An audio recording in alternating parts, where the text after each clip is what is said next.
Vamos agora dar início à nossa aula. O sangue. Bem, gente, o que é que vem a nossa percepção quando nós falamos no sangue, né? O sangue, antes de mais nada, é um tecido heterogêneo. O que quer dizer isso, professor? Tecido heterogêneo significa que ele é formado por diferentes tipos de células. Quais células, professor? Bem, temos aí os glóbulos vermelhos, que são as hemácias, também chamadas de eritrócitos. Temos os glóbulos brancos, que são os leucócitos, né? E temos também as plaquetas, que são os trombócitos, tá certo? E quando a gente pega um determinado volume de sangue e centrifuga, tá certo? A gente vai dar origem aí a 3 camadas principais, né? Que vão ser quais? O plasma, né? Que corresponde a 55% do total de volume sanguíneo, tá certo? Temos aí os eritrócitos, que correspondem a 45% desse total. E também temos uma fina camada de menos de 1%, que é a camada da Foucault, que é formada por leucócitos e plaquetas, né? Lembrar que as principais células do sangue são as hemácias, né? Que vão realizar o transporte de oxigênio e gás carbônico a partir da hemoglobina, que está dentro delas, tá certo? E aí a gente percebe na figura, como já falei, o plasma, né? A camada da Foucault, né? E os eritrócitos, tá certo? As hemácias. As hemácias, né? Elas têm um formato bicôncavo, disco bicôncavo. O que é isso? Ela é côncava dos dois lados, tá certo? O tamanho de hemácia nem é muito pequeno, nem é muito grande, né? Ela tem de 6 a 8 micrômetros, tá certo? E as hemácias são células anucleadas. E o que quer dizer isso? Elas não têm núcleo. Desde quando, né, elas vêm da stem cell, célula tronco pluripotente indiferenciada hematopoética, passando pela BFUE, depois CFUE, né, até chegar, né, num reticulócito e num eritrócito em si, na hemácia, né, nós vamos ter o quê? Nós vamos ter, né, a perda desse núcleo, tá certo? Então, por isso que nós temos que as hemácias são células anucleadas, tá certo? Olha só na figurinha que nós temos aí as hemácias, tá vendo? Ó? Célulazinhas que tem um disco bicôncavo, não é isso? Que tem tamanho de 6 a 8 micrômetros e que não tem núcleo, tá certo? Como a gente pode perceber, né? Aí, né? Na nossa figura, tá certo? E a hemoglobina, professor?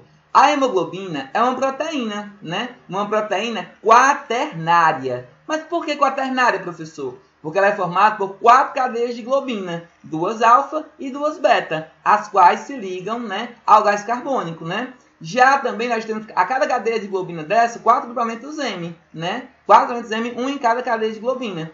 E aí nós temos também que vai se ligar ao oxigênio, né? E no centro da hemoglobina nós temos o ferro M, tá certo? Então na figurinha aí nós notamos, né, a hemoglobina, que é formada por 2 cadeias de globina alfa, 2 cadeias de globina beta, né? Nós temos aí 4 grupamentos M, tá certo? E no centro, né, nós temos o ferro M, tá certo?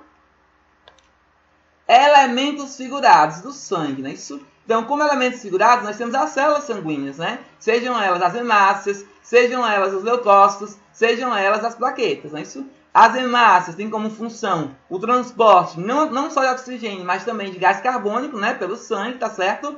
E as plaquetas, né, que vêm dos megacariócitos, né, que são células gigantes, vão ser responsáveis pela coagulação do sangue, né, hemostasia primária e secundária.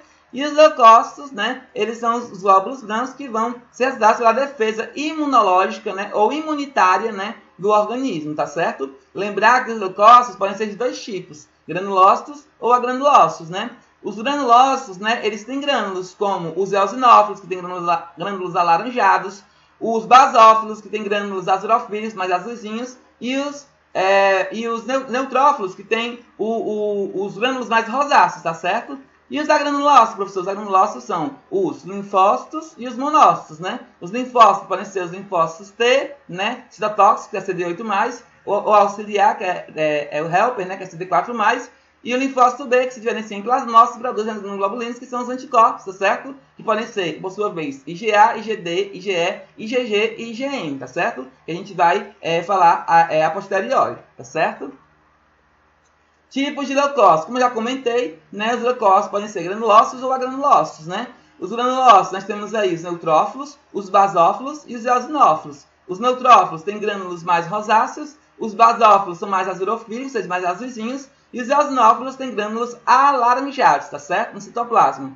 E os agranulócitos, né, que não têm grânulos, como o próprio nome sugere, né, são os linfócitos e os monócitos, né? Os linfócitos têm muito que ver com os linfócitos T e os linfócitos B, né? Os linfócitos T, por sua vez, como já falei, podem ser CD4+, CD8+, né, se for helper ou citotóxico, tá certo?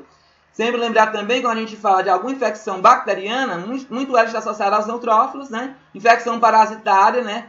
Hipersensibilidade aos eosinófilos e infecção viral aos linfócitos, tá certo? Monócitos, né? Não estão tão presentes assim no sangue, certo? Né? São mais raros de encontrar, tá certo? E a gente vai ter, então, como já falei na figurinha aí, ó, os agranulócitos e os granulócitos, né? Os agranulócitos não têm grânulos e os granulócitos, né? Com granulações citoplasmáticas, tá certo? E a extensel, professor? A extensel é a célula-tronco pluripotente indiferenciada hematopoética, né? Ela está presente aonde, professor? Na medula óssea vermelha. E onde é que está a medula óssea vermelha, professor? Dentro dos ossos longos, tá certo? Como o fêmur, por exemplo, né? Vamos na figurinha aí, certo? Ó. Aí essas células-tronco pluripotentes indiferenciadas hematopoéticas vão originar todas as células do organismo, inclusive todas as células do sangue, não é isso? Então, por exemplo, ela dá origem a eritrócitos, que são as hemácias, aos leucócitos, que são os glóbulos brancos, e as plaquetas, que são os trombócitos, tá certo? E então a gente tem que a extensel, que é a célula-tronco pluripotente indiferenciada hematopoética, né? A partir, né, da secreção do hormônio eritropoetina pelos rins, né? Vai dar origem à eritropoese. O que é eritropoese, professor? A eritropoese é a formação das células dos glóbulos vermelhos. E também hematopoese, que é a formação das células do sangue em geral, né? Seja hemácias, leucócitos ou plaquetas, tá certo? E aí nós vamos ter duas linhagens, certo? Que vem a partir da extensel, a partir dessa célula-tronco pluripotente indiferenciada, né? Hematopoética, que vai ser a linhagem mieloide ou a linhagem linfóide. A linhagem mieloide nós vamos ter da origem às hemácias, às plaquetas, aos monócitos, aos neutrófilos, basófilos e eosinófilos. E a linhagem linfóide aos linfócitos T, no caso que pode ser citotóxico, né, que é o CD8+, o auxiliar, que é o helper, que é o CD4+, e o linfócito B, que se diferencia em plasmócitos, que vai dar origem às imunoglobulinas, que são os anticorpos, que por sua vez podem ser IgA, IgG, IgD, IgE e IgM, tá certo? Vamos ver agora aí na figurinha, né, ó, a célula-tronco pluripotente, né, indiferenciada hematopoética, né, dando origem a duas linhagens de células, a mieloide e a linfóide. A mieloide vai originar os glóbulos vermelhos, as plaquetas, né, e também, como a gente percebe, o mieloblasto, que vai dar origem aos granulócitos, né, sejam eles eosinófilos, basófilos ou neutrófilos. Né? Já a célula, a linhagem linfóide, né, vai dar origem ao linfoblasto, né, que vai originar, por sua vez, quem? Os linfócitos B, linfócitos T e os linfócitos natural killer, né? Isso, certo? E aí nós temos aí, né, dessa forma, certo? As duas linhagens, a linhagem mieloide e a linhagem linfóide, tá certo? Olha só o plasmócito, gente, a setinha apontando aí, ó, tá vendo aí, plasmócito? O plasmócito a gente percebe que é uma célula, né, bem azulofílica, ou seja, bem assim arroxeada, e no caso, né, o citoplasma é bem abundante, como vocês percebem, né? E é essa célula que vai dar origem às imunoglobulinas, tá certo? Que são os anticorpos, né? Que por sua vez podem ser IgA, IgD, IgE, IgG e IgM, tá certo? Essa foto aí tem como fonte a Unicamp, tá certo? Olha só os anticorpos. Como é que é a estrutura de um anticorpo, professor? Bem, nós vamos ter aí duas cadeias leves e duas cadeias pesadas ligadas por pontes de sulfeto, certo? Aí nós vamos ter duas porções, a porção FC, que se liga às células dendríticas, ao sistema complemento e também aos macrófagos. E também nós temos, né, a porção FAB, que se liga, né, ao epítopo ou determinante antigênico. Sempre é bom lembrar, né, que o ápteno, né, ele tem que se ligar à proteína carreadora para formar o antígeno. E a partir daí, a parte do antígeno, ou seja, o epítopo, né, a parte do antígeno que vai se ligar ao sítio de ligação do anticorpo, né, é justamente o epítopo, tá certo? Então, recapitulando, nós temos aí, né, que um anticorpo ele é constituído por duas cadeias leves, duas cadeias pesadas, ligadas por pontes de sulfeto, tá certo? Temos aí a porção FC, que se liga às células dendríticas, aos macrófagos e também ao sistema complemento, e temos a porção FAB, que se liga ao antígeno, tá certo? Sempre é bom lembrar também que o aminoácido que compõe esse anticorpo, que não é o Lorenzi, né?